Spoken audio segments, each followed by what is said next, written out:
আলহামদুলিল্লাহ। মাননীয় স্পিকার, প্রথমেই আমি 2026-27 অর্থ বছরে শিক্ষা এবং স্বাস্থ্য খাতে বেশ দ্বিগুণ বরাদ্দ হয়েছে। এজন্য আমি আপনার মাধ্যমে মাননীয় অর্থমন্ত্রীকে এবং বর্তমান সরকারকে ধন্যবাদ জানাচ্ছি।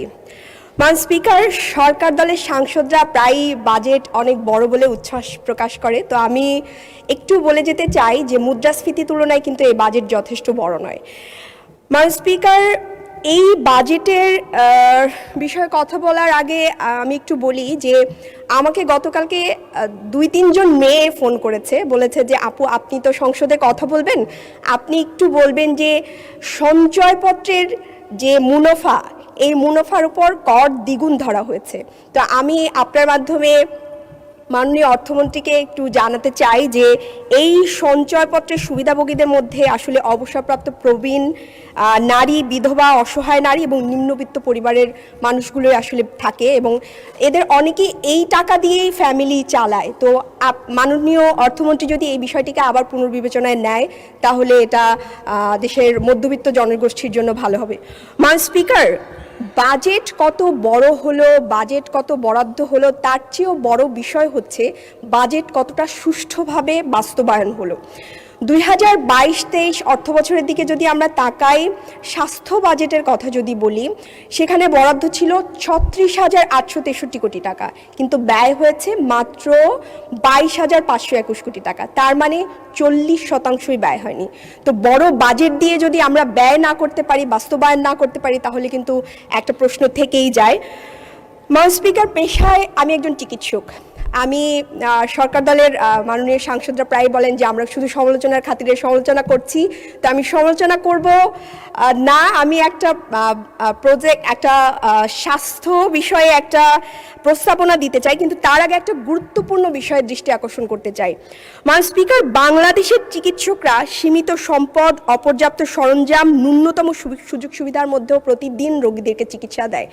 আপনি জানেন, আপনারা সবাই একটা এলাকা থেকে নির্বাচিত হয়ে এসছেন এবং সেই এলাকার হাসপাতালের কি অবস্থা এটা অ্যাজ এ হোল আমরা সবাই জানি, এবং হাসপাতালে ডাক্তারদের রুমের কি অবস্থা, তারা কিভাবে চিকিৎসা দেয়, কত কম সরঞ্জামের মধ্যে চিকিৎসা দেয়, এটা কিন্তু আমরা জানি। কিন্তু তারপরেও অত্যন্ত দুঃখের সাথে বলতে হচ্ছে যে আমাদের চিকিৎসকরা প্রতিনিয়ত লাঞ্ছিত হচ্ছে, তারা কর্মস্থলে প্রতিনিয়ত শারীরিক নিগ্রহের শিকার হচ্ছে।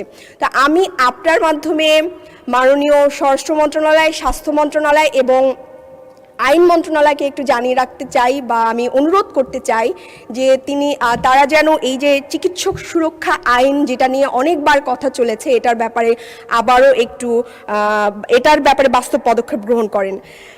মাননীয় স্পিকার, রাজনীতিতে যুক্ত হওয়ার আগে আমি পেশাগত জীবনের পাশাপাশি ফ্রি চিকিৎসা দিতাম গর্ভবতী নারীদের। তা আমি যখন রাজনীতিতে আসি তখন তারা আমাকে প্রশ্ন করেছে, আপু আপনি তো চলে যাচ্ছেন, আমি প্রায় 30,000 গর্ভবতীদের চিকিৎসা দিয়েছি, বিনামূল্যে পরামর্শ দিয়েছি, তা আপনি তো চলে যাচ্ছেন, এখন তো আমরা এই সুবিধা থেকে বঞ্চিত হব। তখন আমি তাদেরকে কথা দিয়ে এসেছিলাম এবং খুব বড় গলায় আমি কমেন্টও করতাম যে আমি যদি নীতি নির্ধারণী পর্যায়ে যাই বা আমি যদি সংসদে যাই, আমি এমন নীতি বাস্তবায়ন করব যেখানে বাংলাদেশের 30,000 নয় 30 লক্ষ মায়েরা নিরাপদে সন্তান প্রসব করতে পারবে।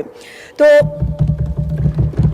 মাননীয় স্পিকার, অত্যন্ত দুঃখের সাথে জানাতে হয়, খুব আবেগীয় বিষয় আমাদের নারীদের জন্য, বাংলাদেশে প্রতি বছর 3.5 থেকে 4,000 নারী সন্তান প্রসব করতে গিয়ে মারা যায়।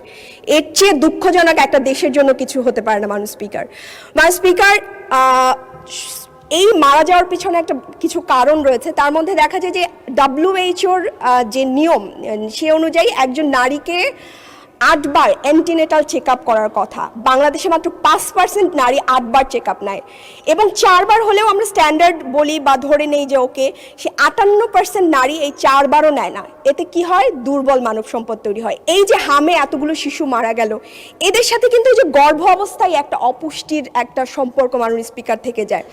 তো আমি আপনার মাধ্যমে আমি বরাবরই বলেছিলাম যে আমি এমন স্বাস্থ্যনীতি চাই যেই স্বাস্থ্যনীতিতে একজন মা যখন প্রসব বেদনায় কাঁদবে, রাষ্ট্র তার হাত ধরবে, এবং পার্শ্ববর্তী দেশ শ্রীলঙ্কা এই কাজটা করে।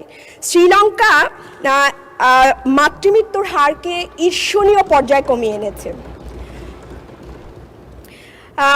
সেই শ্রীলঙ্কার কাছাকাছি আমি একটা মাননীয় সদস্য, আপনার সময় শেষ। আমি আপনাকে আরো 3 মিনিট বাড়িয়ে দিলাম।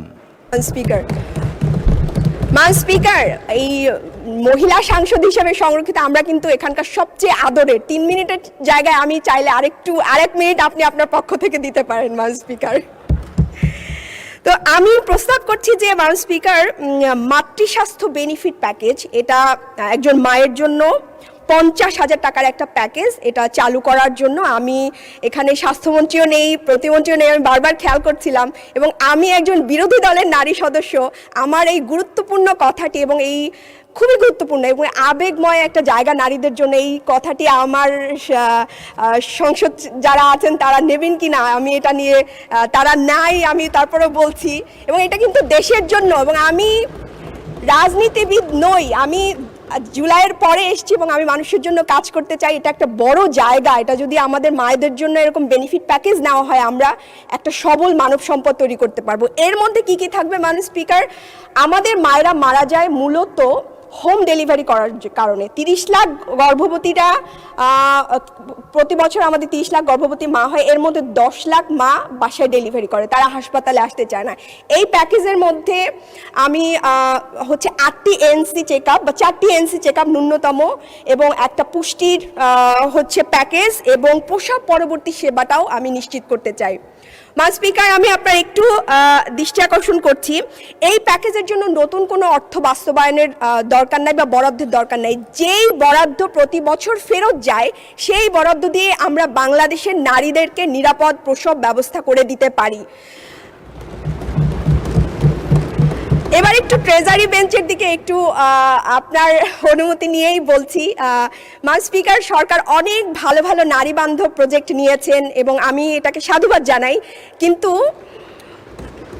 আমি অত্যন্ত দুঃখের সাথে বলতে চাই যে ওখানে 37 জন নারী আর এখানে আমরা 13 জন নারী, অথচ টিআর কাবিখার বরাদ্দে আমরা মাত্র 13 জন বঞ্চিত হলাম।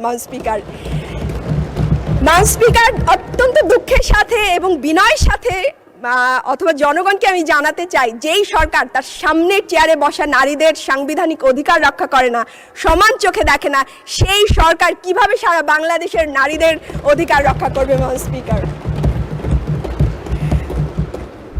স্পিকার, বলতে চাই না, তারপরে বলতে হয়। এর মধ্যে বাংলাদেশে অনেক বড় বড় মিরাকল ঘটে গেছে এবং আমাদের মাননীয় স্থানীয় সরকার পল্লী উন্নয়ন সমবায় মন্ত্রীর উপজেলায় যেই কাজ হয়েছে সেটা অন্যান্য। স্পিকার, আমাকে 2 মিনিট দিতে হবে। আমি আগেই বলেছি, আমরা সংরক্ষিত আসনের নারীরা আমরা এখানকার সবচেয়ে স্নেহের এবং আমাদের অধিকারও অনেক বেশি। প্রতিমন্ত্রীর আমি একটু বলে যাই। স্পিকার, 2 মিনিট এলাকা নিয়ে বলতে চাই। আপনার তো সময় শেষ হয়ে গেছে।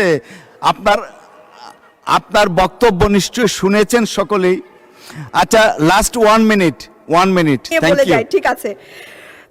স্পিকার, আমার এলাকা হচ্ছে কাঠালিয়া, আমার আসন হচ্ছে জালকাঠি 1, কাঠালিয়া উপজেলা, ওখানকার নির্বাচিত এমপিও আছেন। তো আমাদের সবারই একটা দাবি, কাঠালিয়া উপজেলার যে হাসপাতালটি, এটি হচ্ছে কাঠালিয়া উপজেলা থেকে 10 মাইল দূরে এবং মাত্র 2টি ইউনিয়নের লোক যারা আছে তারা ওই স্বাস্থ্য কেন্দ্রের সুবিধা ভোগ করতে পারে, কিন্তু মেইন উপজেলায় কোনো হাসপাতাল নাই। আমি আপনার মাধ্যমে এই জায়গায় একটা হাসপাতাল নির্মাণের জন্য আমি অনুরোধ করব। পাশাপাশি আমাদের রাজাপুর উপজেলায়ও কোনো স্বাস্থ্যকেন্দ্রে কোনো সরঞ্জামাদি নাই। আমি এটাকে এই ব্যাপারে আপনার মাধ্যমে স্বাস্থ্যমন্ত্রীর দৃষ্টি আকর্ষণ করব। স্পিকার, আমি 2 মিনিট চেয়েছিলাম। থ্যাংক ইউ, আপনাদেরকে ধন্যবাদ। আজকে সংসদে প্রথম বক্তব্য। আর আপনি একটা কথা বলেছেন মাননীয় স্পিকার, যে এটা শাহবাগ না, আমরা কিন্তু শাহবাগ থেকেই উঠে এসেছি মাননীয় স্পিকার, এবং শাহবাগের সত্তা নিয়ে আমরা এখানে দাঁড়িয়েছি। আপনাকে ধন্যবাদ স্পিকার। অসংখ্য ধন্যবাদ আপনাকে। শাহবাগের সত্তা সবকিছু আমাদের ঠিক থাকতে হবে, বাট নর্মটা রাখতে হবে পার্লামেন্টের। অসংখ্য ধন্যবাদ।